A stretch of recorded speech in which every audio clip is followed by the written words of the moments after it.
Hi guys, எடுத்துக்காட்டு 2.4 210 மற்றும் 55 ஆகியவற்றின் மீப்பெரு பொது வகுத்தியை 55x - 325 என்ற வடிவில் எழுதினால் எக்ஸின் மதிப்பை காண்க அப்படின்னு கேட்டிருக்காங்க.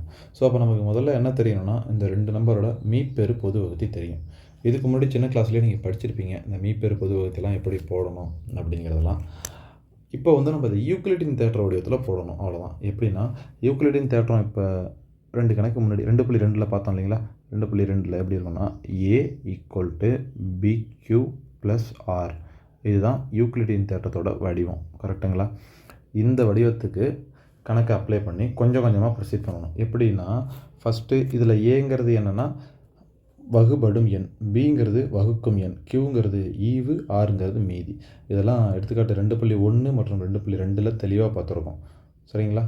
ஸோ இப்போது இந்த 210ங்கிறது தான் ஏ, 55ங்கிறது தான் பி. அதாவது கொடுக்கப்பட்ட ரெண்டு நம்பரில் பெரிய நம்பரை ஏவாகவும் சின்ன நம்பரை பியாகவும் நம்ம தான் எடுத்துக்கணும்.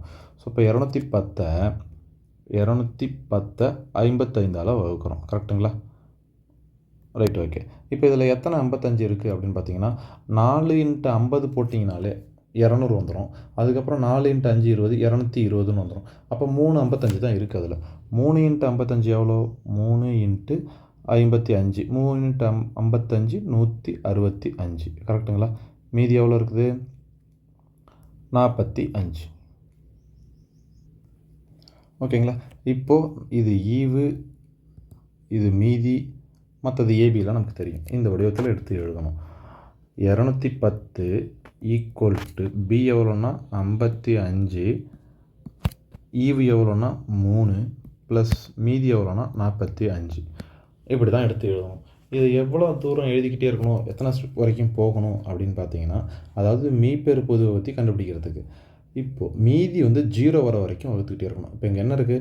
45 இருக்குது. இது அடுத்து என்ன பண்ணணும் அப்படின்னு பார்த்தீங்கன்னா, இந்த 55 எடுத்து ஏவா எழுதி 45 பியாக மாற்றணும். இப்போ பாருங்களேன், 55 மீதி 0 வரல, 0க்கு பதிலாக ஏதோ ஒரு நம்பர் இருக்குது. ஸோ அதனால் அடுத்தது ஏற்கனவே வகுத்த எண்ணை 55 எதால் வகுக்கணும்? 45ஆல் வகுக்கணும், அவ்வளோதான். 55 வகுத்தல் 45, ஒரே ஒரு 45 தான் இருக்குது. மீதி எவ்வளோ? 10. இப்போது இந்த இடத்துல ஈவு எவ்வளோ வந்தது? 1 ப்ளஸ் மீதி எவ்வளோ வந்தது? 10, கரெக்டுங்களா. இப்போயும் இங்கே 0 வரல. அப்போ அடுத்து என்ன பண்ணணும்னா, முதல்ல என்ன பண்ணணும், இந்த 55 இங்கே வந்துச்சு, இந்த 45 பியாக மாறிச்சா. இப்போ அதே மாதிரி தான் இந்த 45 ஏவா மாறி இந்த 10 பியாக மாறும். 45 = 10. இப்போ 45 10ஆல் வகுக்கணும். 45 10ஆல் வகுத்தா எவ்வளோ வருது? 4 10 40, மீதி 5. இப்போ ஈவி எவ்வளோ வந்திருக்கு? 4ன்னு வந்திருக்கு. மீதி எவ்வளோ வந்திருக்குது? 5ன்னு வந்திருக்குது, கரெக்டுங்களா. இப்போவும் மீதி 0 வரல. இப்போ அடுத்து திரும்பவும் என்ன பண்ணணும்னா, இது ஏவா மாறும். அதாவது பியாக இருந்த 10ங்கிறது ஏவா மாறும், = மீதி வந்த நம்பர் பியாக மாறும் 5. இப்போ 10 5ஆல் வகுத்தா 2 5 10, ரிமைண்டர் 0, கரெக்டுங்களா. ஒரு தடவை வகுத்து பார்த்துருங்க. 10 5ஆல் வகுத்தேன் அப்படின்னா 2 5 10, மீதி 0, கரெக்டுங்களா. இப்போ மீதி 0 வந்துருச்சா? மீதி 0 வந்துருச்சுன்னா மீதி 0 வர டேர்மில் எந்த நம்பர் வகுத்துக்கிட்டு இருக்குதோ அதுதான் மீப்பெரு பொது வகுத்தி.